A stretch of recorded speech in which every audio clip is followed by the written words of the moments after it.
Hello, my name is Colin McMichael, and I'm the Education Coordinator at Tree Folks. Tree Folks is Central Texas's only nonprofit dedicated to the strengthening of community ties through the planting and caring for trees.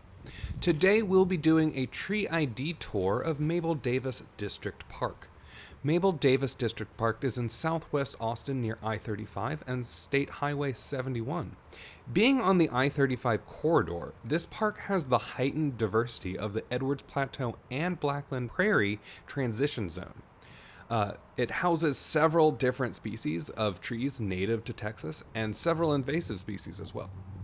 If you would like to follow along the path in person, you should head from the parking lot past the skate park and playground to the main walking trail and follow it around in a counter-clockwise fashion. We start our tree ID tour with a mott of live oaks. This is the plateau live oak or escarpment live oak, Quercus fusiformis. They are in the family Fagaceae, the beeches. Plateau live oaks are evergreen shrubs to large trees that grow up to 50 feet tall. The leaves are alternate, simple, elliptical, and thick. They are glossy above and paler beneath, and they range between 1 to 3 inches long. The leaves mostly have smooth edges, but may have pointed lobes that make them appear holly-like. Leaf edges can curl under slightly, and the underside is usually paler and grayer. The acorns of this tree are spindle-shaped, giving it its Latin name, and have a narrow base and tapered tip. This is the hill country live oak that grows in groups called motts, and its rough bark is often home to ball moss, a native species of Tillandsia bromeliad. The plateau live oak has leaves and bark that are similar to southern live oaks. Plateau live oaks occur west of the Balcones escarpment and often grow as smaller multi-trunked trees, but can also grow as a larger single-trunked specimen much like a southern live oak. The leaves of plateau live oaks are slightly smaller, but it can be difficult to tell. The acorns of southern live oaks have rounded bases, with those of plateau live oaks having a narrow base. Many southern live oaks are planted in Austin, but most oaks that grow natively in this area are hybrids between the two, which makes identification even harder. Next is the Mexican plum, Prunus mexicana. They are in the family Rosaceae, the roses. This small, deciduous tree grows up to 25 feet tall. It has alternate, simple, dusty green oval leaves with a pointed tip and toothed edges that reach up to 4 inches long. In the spring, before leaves appear, the tree is covered in small white flowers. The fruit is a small, marble-sized plum. The bark is smooth and covered in lenticels, which are light-colored horizontal dashes all over the tree. Often, the lenticels are more present on young bark, as mature bark is silvery and flaky, with somewhat of a horizontal banding pattern. Other Prunus species may look similar, so double-check the leaves, bark, and/or fruit. Cultivated plums will have larger fruit and less fuzzy leaves. Hackberry also looks similar, but the leaves do not curl under at the edges, as Mexican plum leaves tend to do. Also, hackberries will grow larger than 25 feet and have smooth gray bark with warty bumps all over it. The next tree is a small Yaupon holly, Ilex vomitoria. They are in the family Aquifoliaceae, the hollies. This small, evergreen tree is ubiquitous in central Texas. The 1-inch long leaves are alternate, simple, oblong to elliptic, and rounded at the tip and base. The bark is light gray and marked with white patches. The small white flowers appear in the spring and are followed by berries on female plants. The berries are small, turn red by fall, and are usually found in copious amounts. This tree is often multi-trunked and can be pruned to form a dense, rounded canopy or hedge. Wild plants can be scraggly, often growing in the understory. Yaupon holly leaves and twigs both contain caffeine and can be used to brew a stimulating tea. When IDing, you may be confused by other small trees in Texas that look similar. Possum haw leaves are thinner, larger, and have the narrowest point of the leaf blade at the base. Gumbomalia leaves are also similar but with smooth margins and fuzzy undersides. Texas persimmon leaves are also fuzzy and smooth on the edges, which also fold under. And then bluewood condalia has black berries and a lot of thorns. The next tree is a Texas redbud, Cercis canadensis var. Texensis. They're in the family Fabaceae, the legumes or beans. The Texas redbud is a small, deciduous tree that grows up to 20 feet tall. It has alternate, simple, bright green, glossy, heart-shaped leaves with a slightly wavy edge, up to 5 inches across. Clusters of edible pink-purple flowers bloom along the branches before the leaves appear in the spring. The fruit starts as a green bean pod that is edible when steamed and matures to a flat, reddish, papery pod up to 4 inches long that contains several small lentil-sized seeds. There are other species of redbud that may confuse you. The eastern redbud is usually found further east than central Texas, but can grow in riparian areas here. These trees are larger with larger, more pointed leaves. The Mexican redbud is another species found more south and west than here. These, however, are planted commonly in residential areas. These has smaller, glossier leaves with wavier edges and tend to be smaller trees that prefer sunlight. 2 other trees may confuse you. The Mexican buckeye, which can look similar when the flowers are present before the leaves come out in spring. However, their flowers have a distinctly different shape than the redbud. Also, the catalpa can be confusing with its heart-shaped leaves, but these are much larger trees with much larger, oppositely arranged leaves. After the redbuds are the Buckley's oaks, Quercus buckleyi. They are in the family Fagaceae, the beeches. These are a relatively small species of oak tree, reaching a maximum of 50 feet tall. The leaves are alternate, simple, elliptical, with 5 to 7 deep lobes with toothed edges and bristle-tipped teeth. The leaves are 3 to 5 inches long and 2 to 4 inches wide. They are usually widest in the upper half of the leaf, and the lobe at the tip generally has 3 smaller lobes. The new growth generally emerges a lovely salmon color and finishes the year in a lovely display of red leaves. The champion Buckley's oak, as in the largest in the world, actually grows here in Travis County. It's very easy to confuse a Buckley's oak with other red oaks. Shumard's oak, Quercus shumardii, looks a lot like Buckley's oak and even hybridizes with it, making things extra tricky. Shumard acorns are even larger than Buckley's acorns and more robust, meaning more round. And their leaves tend to be larger with more evenly sized leaf lobes compared to the Buckley's oak. The hybrid between the two is called the Austin red oak, Quercus shumardii x buckleyi, and can have a variable amount of each parent's traits, but tends to be intermediate between the two. Next, we have the common crepe myrtle, Lagostroma indica. These are in the family Lythraceae, the loosestrifes. This small, non-native, deciduous tree grows up to 25 feet tall and is planted widely around Austin as an ornamental in cultivated landscapes. This crepe myrtle has been tagged. Tag meanings are variable and can be anything from a tree survey to a maintenance checkpoint. Crepe myrtles typically grow as a multi-trunked tree with peeling, caramel-colored bark that reveals smooth ivory to red bark underneath. Pink, purple, or white flowers bloom in large clusters at the tips of branches, leaving characteristic empty, dry brown clusters visible in the winter. Leaves are opposite or alternate, simple, thick, rounded, and glossy with smooth edges.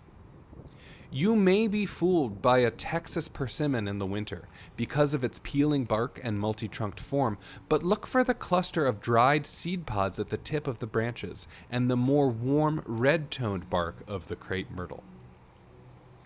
After the crepe myrtles are the Texas mountain laurels, Dermatophyllum secundiflorum. These are in the family Fabaceae, the beans. This small shrub to multi-trunked evergreen tree grows up to 20 feet tall. Alternate compound leaves are up to 6 inches long with 2 to 4 pairs of dark green, glossy, and leathery leaflets with a terminal leaflet. Leaflets are up to 2.5 inches long and elliptical with a rounded or slightly indented tip. The flowers are cascading bunches of grape Kool-Aid smelling purple flowers with a classic pea structure. The fruit is a hard, dark brown bean pod that's quite woody and up to 5 inches long. They are filled with hard, round, bright red seeds that contain a potent toxin. You may be confused by evergreen sumac, a shrub that has similar leaves that are also leathery and evergreen. But evergreen sumac leaves have a red-tinged petiole and leaflets with a more pointed shape. Also, the Eve's necklace tree is similar, but has thinner deciduous leaves with more leaflets. After the mountain laurels is a Mexican white oak or Monterey oak, Quercus polymorpha. These are in the family Fagaceae, the beeches. Merriam-Webster defines polymorphism as the quality of state of existing in or assuming different forms. This definition accurately describes Mexican white oak or Quercus polymorpha because the simple, alternate leaves range from 2 to 8 inches long and vary in shape, even on the same tree. The leaves are elliptical with smooth, leathery surface on top and raised veins on the yellow-green bottom. The new leaves can help you identify this species as they are varying shades of bronze, peach, and lime green and covered with fuzzy yellow hairs. The tree is semi-evergreen, generally only losing some leaves during the winter. The flowers are 4-inch catkins in the spring, followed by acorns up to 1 inch long and halfway concealed by the acorn cup. The young bark is smooth and light gray, maturing to dark brown, dark gray, flaky plates. The canopy takes on several shapes, often forming a pyramid or cone when young and spreading out wider once mature. You are likely to see the species in central Texas reaching 40 feet tall. The spread of the canopy can be just as wide. Past the Monterey white oaks are some cedar elms. Ulmus crassifolia. Cedar elms are in the family Ulmaceae, the elms. The cedar elm is a very common, large, deciduous tree growing up to 70 feet tall. Their leaves are simple, alternate, and up to 2 inches long. When rubbed, the leaves are thick and feel like a cat's tongue or sandpaper. The leaves are elliptical, with a double-toothed edge and an asymmetrical base. Though many may appear only subtly asymmetrical, this is actually a hallmark of the entire elm family. Fall color is a bright yellow to apricot. The branches sometimes have characteristic corky wings, which look like flat plates laid irregularly along the side of newer branches. Cedar elms often grow tall, straight, slender trunks, which are covered with gray, scaly bark. They love our limestone soils and grow throughout Austin. They flower in July and produce an oval samara up to ½ inch long and hairy with a notched tip that falls in the fall. And here are some small sugarberries. Sugarberries, or sugar hackberries, are a very common tree on the east side of Austin and in riparian areas in central Texas. The sweet, edible berries are often passed by birds sitting on fences, resulting in volunteer trees. Hackberries have asymmetrical leaf bases, much like elms, but they're actually in the hemp family. We will see a larger hackberry in a second. Next is a honey mesquite, Prosopis glandulosa. These are in the family Fabaceae, the beans. Honey mesquite is a small to medium-sized deciduous tree that reaches 30 to 40 feet tall. Leaves are alternate and doubly compound. The leaves have 2 branching pinnae with 5 to 10 pairs of leaflets, each up to 2 inches long. It often grows with multiple trunks at odd angles, making it a sprawling tree. The branches have knobby, thorny nodes all along their length. Mesquite leaves and bark are unique, so they are hard to confuse with other trees. In West Texas, there is a screwbean mesquite, which has twisted pods. Honey mesquite resembles huisach in form, but not in leaf or bark. There are also some Chilean mesquite being planted, but they have no spines and leaves with 4 pinnae instead of 2. Here is the larger sugar hackberry, or sugarberry, Celtis levigata. Again, these are in the family Canadensis, the hemps. The sugar hackberry is a large, deciduous tree that can grow up to 90 feet tall, but usually stays shorter here in central Texas. The leaves are highly variable. Leaf arrangement is alternate along the stem, and the leaves are simple and 2 to 5 inches long with a pointed tip, a rounded, asymmetrical base, and smooth to toothed edges. The leaf texture can be smooth to rough with varying degrees of thickness. The leaves can also be heavily marred by galls and insect damage, adding further difficulty to identification. The bark is characteristic, thankfully, with smooth, gray bark covered with corky warts to varying degrees. While some trees may not have many warts, there will always be at least 1 or 2 near the base. The fruit is a tiny, edible, round, red drupe much loved by birds, resulting in hackberries that often grow along fence lines from their droppings. There are other hackberries which may confuse you, but they generally grow in different places. The netleaf hackberry has smaller leaves, more of a net-like pattern of raised venation, and a rougher leaf texture. Netleaf hackberries generally grow in upland conditions. However, there is so much variation within the species and the sugarberry, and some overlap in range, so it can be hard to be sure which is which. Lindheimer's hackberry is another species from central Texas. The leaves are gray-green with hairy undersides, but Lindheimer's hackberry has a very limited range and should only be found naturally much farther south than Austin. Next, we have another elm, the American elm, Ulmus americana. Elms are in the elm family, Ulmaceae. The American elm is a large, deciduous tree growing up to 80 feet tall in a characteristic vase or fan shape. You'll often find them in moist, flat areas as they are alternatively known as a water elm. American elms do well in central Texas, but don't live as long or get quite as big as they did in their historic, more northerly range. They are currently restricted to southern states because of Dutch elm disease, which cannot spread in the heat of summer. Next, we have a small chinkapin oak. This tree has lost most of its foliage for the winter, but there are still a few leaves remaining. Regardless of leaf retention, this tree would still be easily identifiable by the branch architecture and bark. Chinkapin oaks and other white oaks are known to have a coarser branching architecture and open spreading limbs. The bark is distinctively pale and platy, a trait shared with only a few other oaks. We will see a larger chinkapin specimen soon. Behind the chinkapin is a chinaberry, Melia azadarak. These are in the family Meliaceae, the mahoganies. This medium invasive deciduous tree typically grows up to 40 feet tall. Their alternate doubly compound leaves have many leaflets with pointed tips and sharply toothed edges, reaching up to 20 inches long. Small purple flowers in the spring mature into round, opaque yellow fruit that hang in clusters at the tip of branches throughout the winter.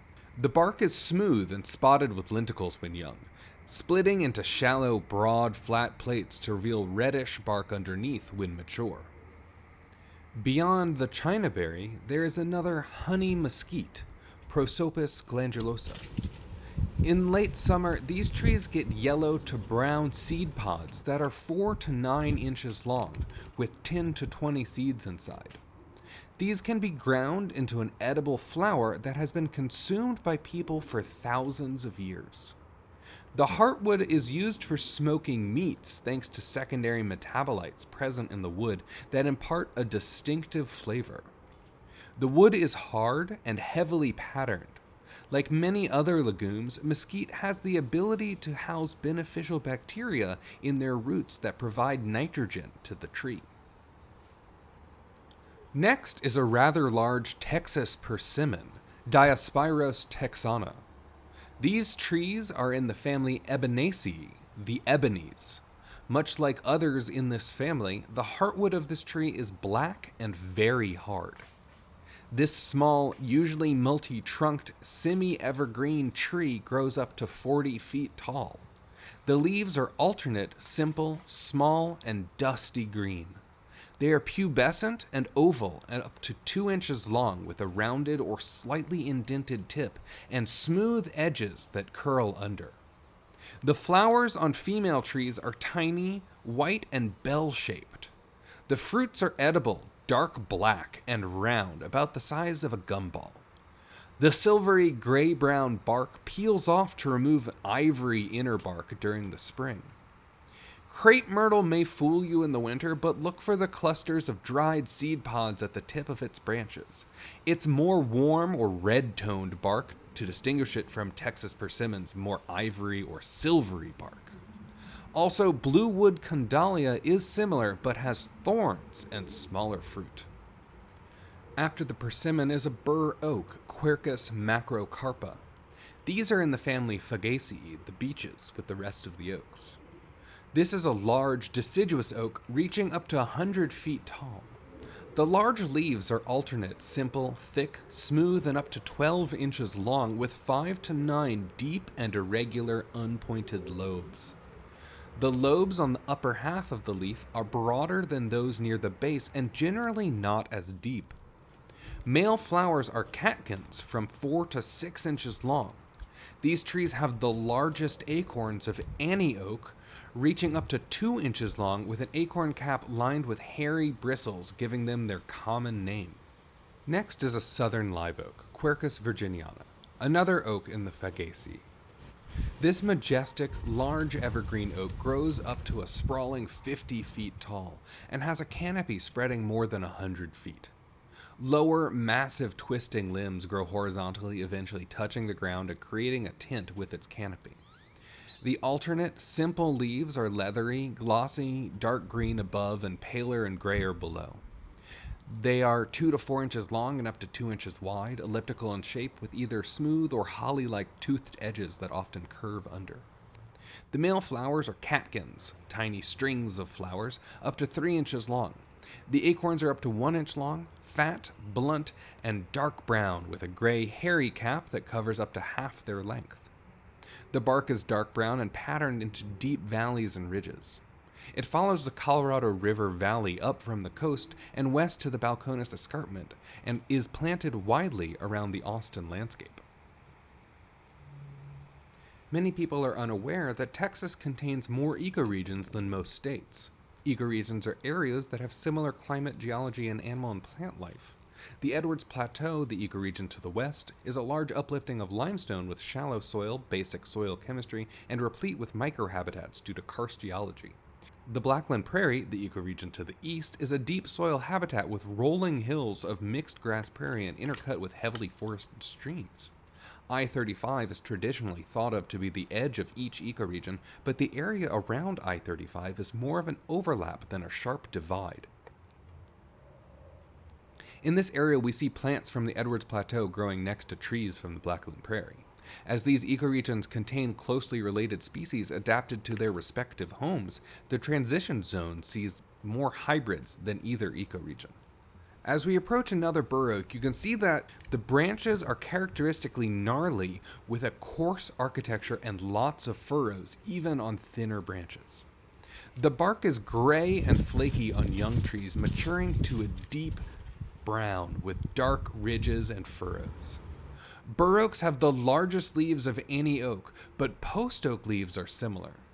Post oaks have smaller leaves with fewer and shallower lobes that give it a cross shape. Bur oak acorns are also distinctly huge. Behind the bur are 2 Mexican white oaks. These are commonly planted in relatively new commercial and residential sites as a tree that will withstand the coming weather extremes with climate change, but it seems they may be more heat tolerant than cold tolerant.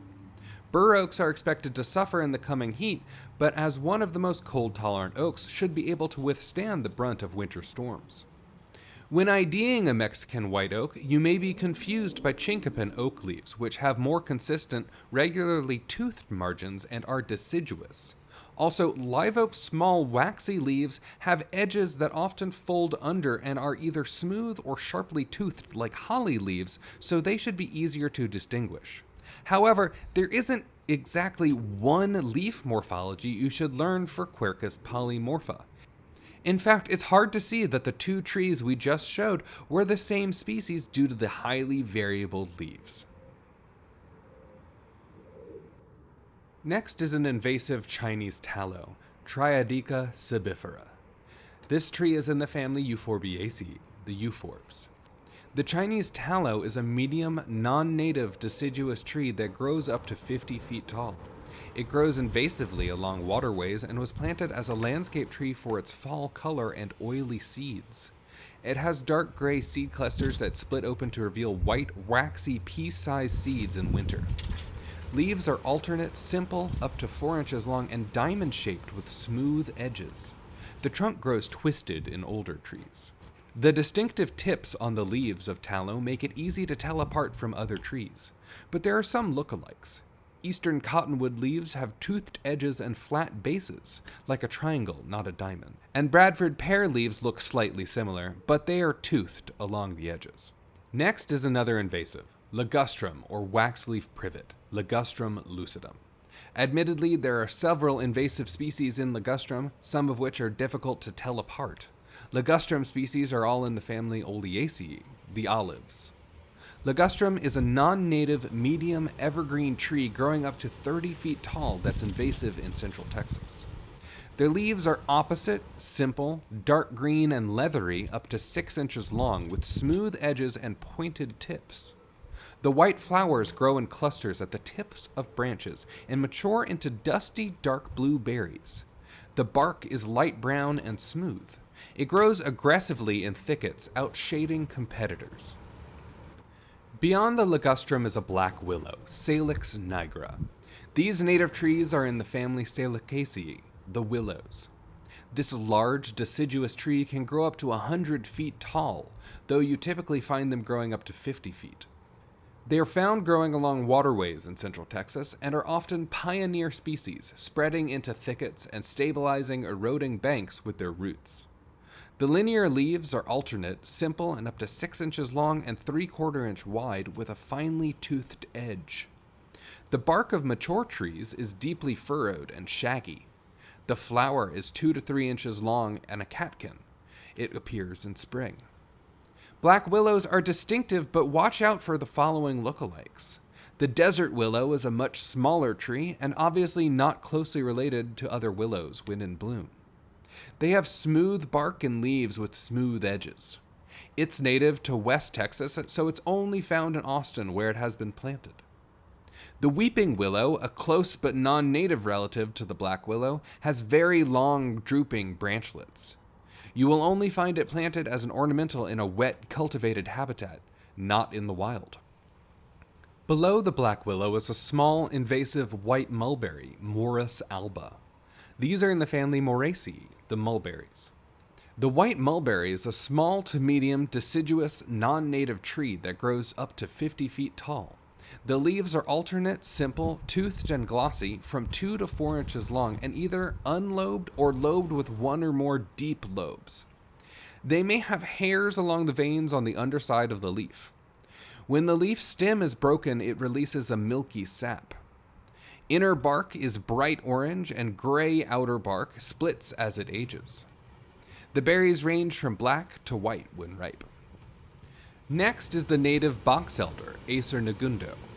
Box elders are one of our native maples and in the Sapondaceae family, the soapberries. A scrappy plant, the box elder is a small to medium deciduous tree, reaching 50 feet tall. It often looks a little rough, with leaves damaged by insects and branches sprouting from every surface.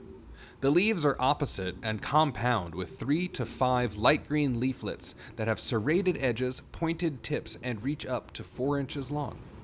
The leaflets are arranged pinnately on the leaf. New branches are smooth and green, and the bark is light brown with broad, shallow ridges. The fruit is a double samara, as in other maples, with wings reaching up to 2 inches long that ripen in late summer to fall. It's usually found near waterways. The leaves often resemble those of poison ivy, though poison ivy leaves are alternate and box elders are opposite. Next is the pecan, Carya illinoinensis. Pecans are in the family Juglandaceae, the walnuts. The pecan is a large, deciduous tree that grows up to 120 feet tall. The compound leaves are up to 20 inches long with 5 to 8 pairs of leaflets and a terminal leaflet.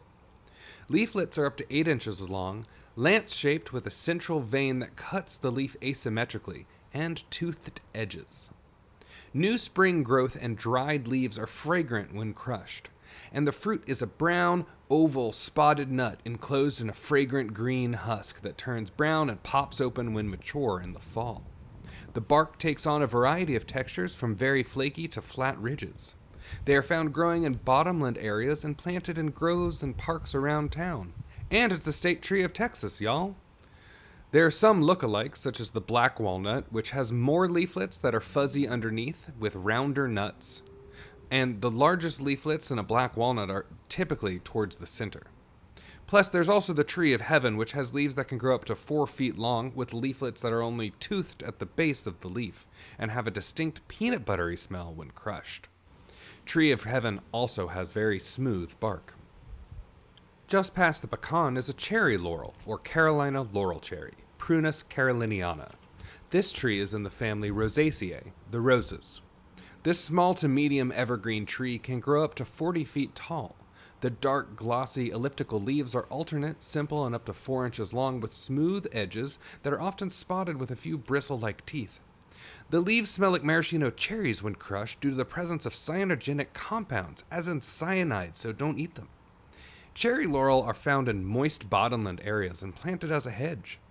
The only look-alike is ligustrum, which also has dark, glossy leaves, but its leaves are opposite thick and never have bristle-like teeth. Plus, they don't smell strongly when crushed. And here is another white mulberry tree. White mulberries have extremely variable leaves, which makes identifying them tricky. White and red mulberries also hybridize, and we have both in Austin. The red mulberry is native and larger. Red mulberry leaves are larger, have fewer teeth, and are less glossy, and are rough to the touch compared to white mulberry leaves. Another closely related tree, the paper mulberry, has leaves with gray fuzz and more rounded bases. All mulberries except for paper mulberries have edible fruit. Past the mulberry is an invasive mimosa or silk floss tree, Albizia julibrisson. Mimosa is actually another native tree we have, so I like to use the name silk floss tree for these. The silk floss tree is in the family Fabaceae, the beans. This small, non-native deciduous tree grows up to 50 feet tall. The bark is smooth with vertical striping when it matures, and the leaves are alternate, doubly compound, and up to 18 inches long. The leaves have 6 to 12 pairs of pinnae that each have 20 to 30 pairs of leaflets about a half an inch long. The flowers are pink puffs and the fruits are flat brown pods up to 8 inches long. It's planted as an ornamental in yards and sometimes escapes cultivation to grow in moist wildlands. It is considered invasive in wetter habitats. The silk floss tree is easily identified, but there may be some confusion with honey locust. Honey locust leaves are smaller and only singly compound, and the tree has big thorns on its trunk. Beyond the silk floss tree, we have another chinaberry. Chinaberry is usually easily identified, but another invasive, the golden rain tree, has similar form with leaves that are mostly singly compound, not doubly like chinaberry. You might also confuse it with western soapberry in the winter, but western soapberry fruits are semi-translucent with a dark seed inside. Behind the chinaberry is another box elder. The name box elder comes from the leaves and the utilization of the wood. The leaves resemble elders in the family Edoxaceae, in that they are pinnately compound and oppositely arranged. The wood is poor quality but splits well, making good slats for crates. Up ahead is another larger American elm. There are some lookalikes for American elm. Though similar, cedar elms and lacebark elms have smaller leaves and produce seeds in the fall. On hackberry leaves, you will not see the orderly veins or regularly toothed margins. Plus, hackberries have very warty gray bark. The slippery elm is very rare but could potentially be confusing.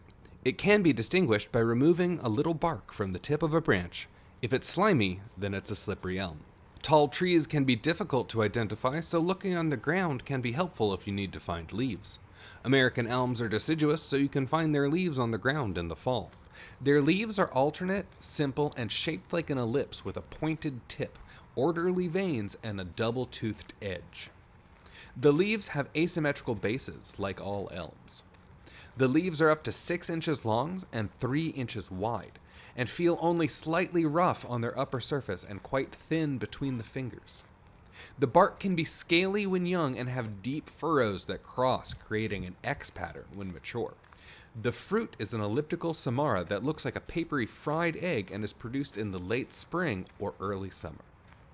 Up next, we have a small live oak tree regenerating in the forest. This is likely a hybrid live oak with intermediate characteristics between the southern and the plateau live oaks. Most trees that regenerate naturally in the Austin area are hybrid live oaks. This live oak is growing at the base of a much larger chinaberry. Luckily, live oaks are tolerant of some shade as young trees, so it may be able to outcompete and replace this chinaberry in the future. And here is another pecan with its obvious, large, pinnately compound leaves. While all pecans are native pecans usually refers to uncultivated varieties. All cultivated pecan trees are descended from the San Saba mother pecan and have inherited her characteristically thin-shelled, large nuts and less pecan flavor than wild trees. Due to pecan cultivation in areas that would traditionally be forested with wild pecans, native pecan flavor is considered an endangered flavor by the Arc of Taste. Also, pecans are associated with a native species of edible mushroom, the pecan truffle. These are most easily found in pecan orchards. Next are some small cedar elms. These are regenerating under a canopy of much larger cedar elms. Other elms may confuse you when you're trying to ID them, but lacebark or Chinese elms have lace-like bark, pointier, smoother leaves, and mostly hairless samara. And lacebark elms never have wings. American elms have larger leaves and never have wings on new branches either. American elms also produce flowers and samaras in the spring. Winged elms fruit in the spring and have wings on older branches and trunks, and generally have more than one pair of wings. Cedar elm only has one pair of wings on young growth up to 5 years old. Beyond the elms are a few small Texas persimmons. These trees grow very slowly and are equally happy in understory conditions or full sun. The black fruits ripen in late summer and can be eaten directly from the tree, though the skin should be removed first. The fruit can also be used for a brown dye. Sometimes persimmon mites attack the leaves, leaving noticeable wart-like galls on the surface of the leaves. Below the persimmon is a small gum Bumelia, Sideroxylon languinosum. This tree is in the family Sapotaceae, the sapotes. This is a small to medium deciduous to semi-evergreen tree that typically grows to 40 feet tall. Simple leaves are dark green and leathery above and light and fuzzy below. The leaves are up to 4 inches long and have an oval shape with its narrowest point at the leaf base. They are alternately arranged, growing in clusters or whorls near the tips of branches, many which have spurs or thorns at the tips. Small white flowers grow in clusters and ripen into blue to black berries. The bark is dark brown with orange tones and flattened ridges that tend to form X patterns.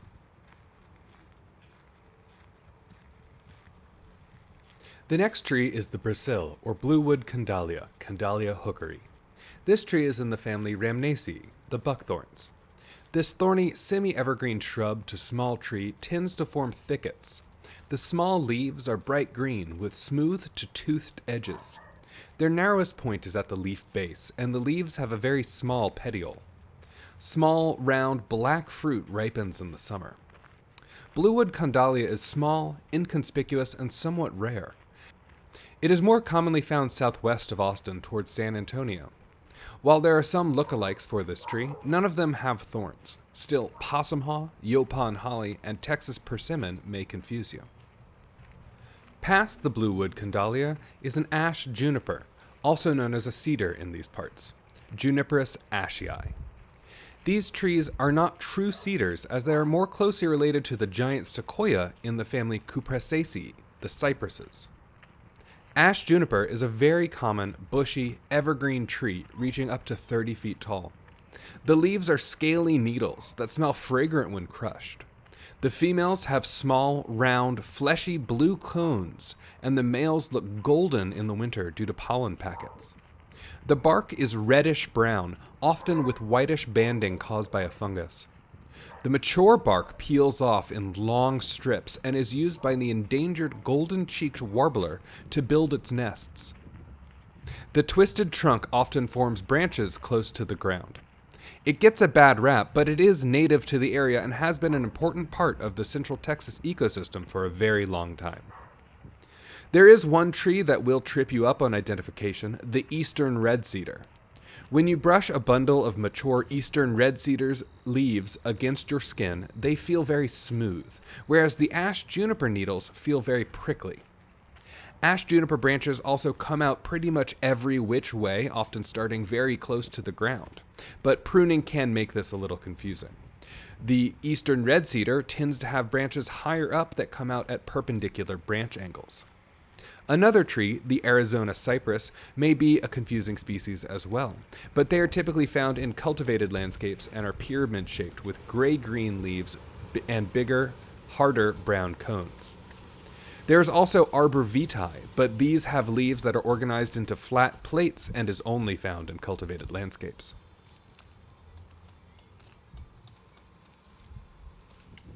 Further down, we find a female ash juniper.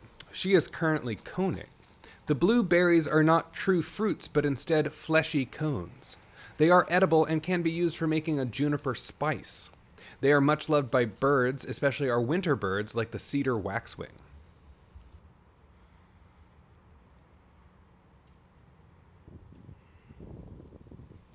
And next, there is another larger gum mammalia. Live oak leaves can fool you in trying to ID this one. Live oak leaves are not fuzzy underneath, and there are no spurs like thorns present on oaks. You may find that a tree you've assumed was a live oak in passing is actually a gum mammalia when you look more closely. Live oaks will never have black berries, and the bark is always a clear indicator.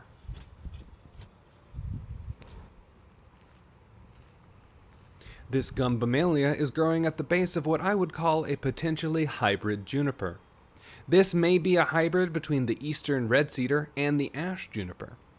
The bark is much more silvery than other ash junipers, a trait of the eastern red cedars.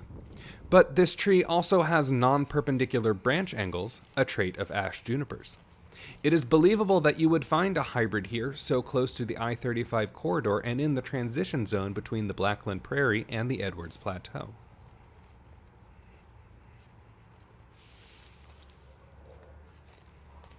A little further on, and we can see the waxleaf ligustrum is going to fruit.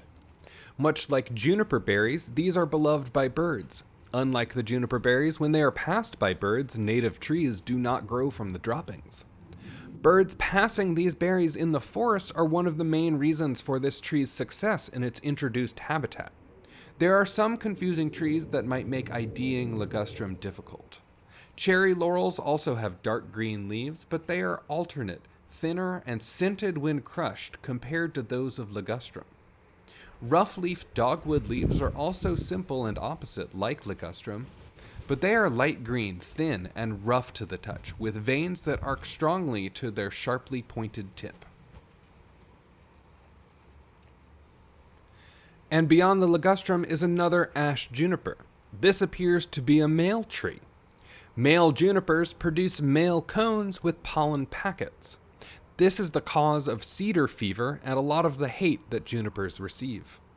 Male junipers are easily identified in December by their golden hue.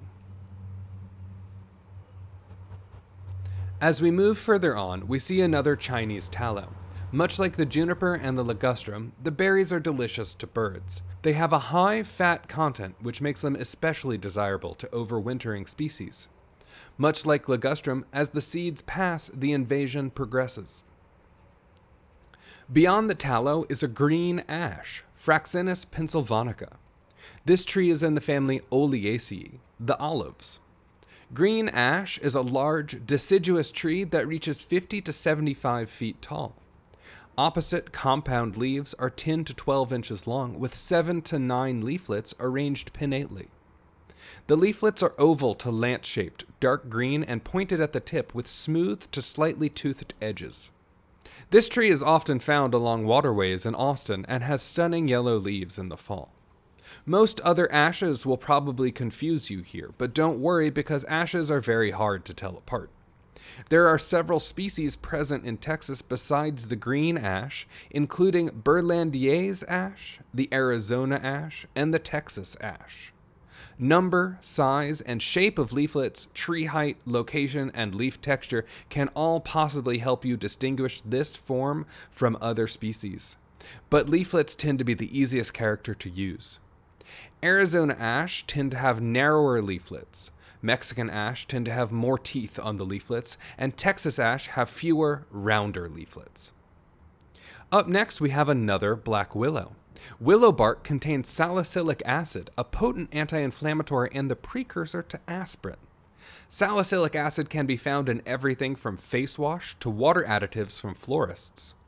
In plants, salicylic acid is a major signaling molecule, signaling for better drought resistance. This means that willow bark soaked in water can encourage rooting in cuttings, and you can just add aspirin to water to keep flowers fresher longer. As we go up the hill, we quickly find a retama or palo verde, Parkinsonia aculeata. This tree is in the family Fabaceae, the beans. The retama is a smallish, multi-trunked tree that grows up to 30 feet tall. The leaves are long and very narrow, appearing compound when leaflets are present, but actually doubly compound with two pinnae arising almost parallel to each other from a leaf stem. The pinnae are up to 16 inches long and covered with tiny 1/4 inch long leaflets that drop during summer or drought, leaving only the long skinny pinnae remaining on the tree. Thorns are present on the wood, and newer bark is smooth and green, giving it the nickname palo verde or green wood. The bark grows brown and textured with age. The seed pods are up to 5 inches long, and beautiful yellow flowers appear in the spring, sometimes after summer rains, and smell like vanilla. There are very few lookalikes for this tree. Honey mesquite has fewer and longer leaflets, and more obviously doubly compound leaves. It also does not have green bark. Beyond the retama, we can see the ligustrum problem continues unabated. Ligustrum is likely the most invasive tree we have in central Texas. It is very difficult to control as stumps resprout more vigorously after they are cut. Control options are limited to girdling of trees, which can take 8 to 12 months for the tree to die. Regardless, ligustrum is still sold in nurseries across Texas. Just below the ligustrum is a Chinese pistache, Pistacia chinensis. This is another heavily invasive species that is still sold in stores. This tree is in the family Anacardiaceae, the cashews or sumacs. This invasive tree is easy to confuse with a few natives. The western soapberry fruit is yellow, and the leaves do not smell strongly when crushed, like the Chinese pistache. And the prairie flameleaf sumac has thinner, more lance-shaped leaflets and a winged rachis. Further down the path, we can see another Chinese pistache.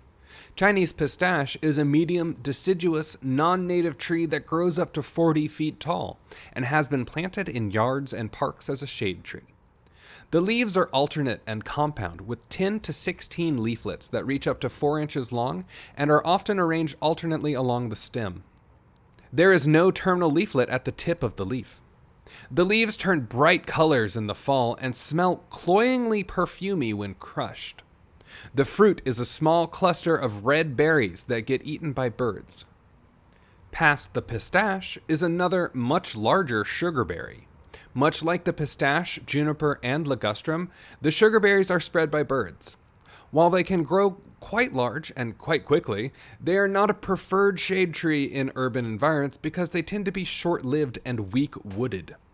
Their limbs are prone to growing with overly narrow crotches that can break and create flaws and cavities that hasten their demise.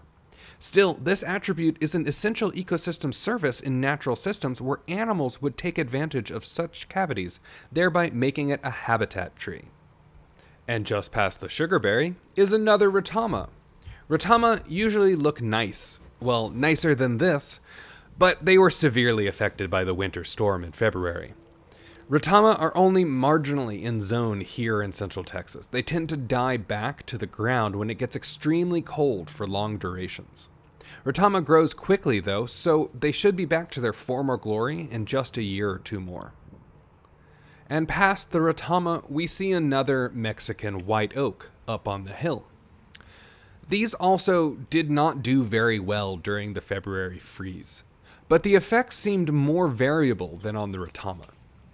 While some trees were lost completely, others saw no damage, and many saw slight canopy dieback. And past the Mexican white oak is a much nicer chinkapin oak than we saw before. This is Quercus muhlenbergii, in the family Fagaceae, the beeches with the rest of the oaks. This native medium to large deciduous tree reaches up to 70 feet and is commonly planted around Austin. The leaves are alternate, simple, elliptical, and up to 8 inches long and 4.5 inches wide at their widest point, near the upper part of the leaf. The leaves are leathery, with shiny surfaces and many shallow lobes that resemble dull to sharp teeth. The leaves do not have bristle tips, but each shallow lobe may come to a sharp point. The male flowers are 3 to 4 inches long. They're catkins, strings of tiny flowers. And the acorns are up to 1.25 inches long, with a bowl-shaped cap that covers half the acorn. The bark is light, gray, and flaky and characteristic for the species. While the Mexican white oak, or Monterey oak, leaves can resemble chinkapin leaves, they are more variable and evergreen. Chinkapin oaks are so named because they resemble chestnut leaves, but chestnuts do not grow here, so don't worry about that. The bark is quite similar to some other white oaks, such as our bastard shin oak, but the leaves are distinctly different. Now, past the oaks, we have some trees regenerating in riparian conditions. Not all of these are riparian trees. Some are facultatively taking advantage of the heightened moisture content of the soil. Ratama is one of the facultative trees. Ratama are usually found higher upland, but they have heavy, round seeds that tend to flow downhill in rainfall events, resulting in gradual movement downstream. Past the ratama, we see some green ash. Green ash is more of an obligative riparian species. You do not find these trees away from water in central Texas. Green ash seeds are wind-borne samaras, somewhat like a maple seed. They produce a lot of seeds and are often one of the first pioneers in an open site. And beyond the green ash, we see more tallow trees. The Chinese tallow is mostly an obligate riparian species here in central Texas, but it can regenerate in more upland urban conditions where it benefits from increased runoff. They grow fine in drier sites, but they generally get outcompeted by natives unless they are by water. And past the invasive tallow, we see another black willow. Black willow is definitely an obligate riparian species. These trees generally grow directly on the water's edge and prefer the soil they are in to be fully saturated. In fact, willows are such an obligate riparian species that you can use the presence of willows as an indicator for soil conditions. If there are willows growing, you know that the soil never truly dries out, or they are within reach of the water table. Another tree we see regenerating regularly in riparian conditions is the white mulberry. White mulberries are another facultative species when it comes to riparian needs. They do best with very wet soils, but they are also okay with some drought. Much like the tallow, they tend to be outcompeted by natives in more upland conditions. But as they are spread by birds, you can generally find a white mulberry or a tallow anywhere. You may have noticed that we didn't see very many large trees today. Sure, some were tall, but there weren't many that exceeded the 19-inch threshold to be a protected tree in Austin. That's why we have protected size classes in Austin. Unfortunately, when building a city, trees and people are in direct competition for space. Even though urban trees are important, they can be seen as more of a cost than a benefit. In development, trees are often viewed as a nuisance. This especially goes for larger trees with larger critical root zones. Similarly, older and larger trees are often hazardous in some aspect. Trees develop cavities and flaws while they age and can create significant danger in urban conditions. They can threaten homes, people, cars, or right-of-ways. So many of the trees we have in cities came here after the city. Either they were planted, like most of our residential and street trees, or they grew here, like most of the trees in our green belts or grow zones. When you let trees come up naturally, you get succession. That means pioneer species come first, then forest species. Pioneer species are generally undesirable trees that grow and die quickly. But forest species can't persist well without the changes these trees make to the environment. One of the big changes that comes from pioneer species is the addition of nitrogen to the soil. After clear-cutting or agriculture, soil usually loses a fair amount of its nitrogen and other nutrients. Legumes or beans are a type of plant that can bring the nitrogen back thanks to beneficial bacteria in their roots. This nitrogen isn't just available to the beans, though. As the leaves drop annually, the nitrogen begins to accumulate in the soil around the tree, creating an environment that is much more hospitable to other plants and even other trees. Eventually, these other trees will replace the beans by competition for other resources such as light or water. The replacement of species is what we call succession. Sometimes, though, the species that come in are invasive species. Invasive species bypass the normal checks and balances present in our ecosystem because they came from elsewhere and their enemies didn't come with them. Without the normal system to keep them in check, these organisms are able to outcompete our natives and dominate ecosystems. When that happens, succession can stop. Instead of a species replacing the invasives as they age, invasives will often change the soil chemistry so that only they can grow there. This results in a monoculture. Monocultures offer fewer ecosystem services than polycultures due to a lack of layers in the forest system and a lack of temporal segregation in activities. And that's all we have for you today in this Tree ID tour. So if you thought this was interesting, you should check out our Urban Forest Stewards course, available online for free at www.treefolks.org/UFS.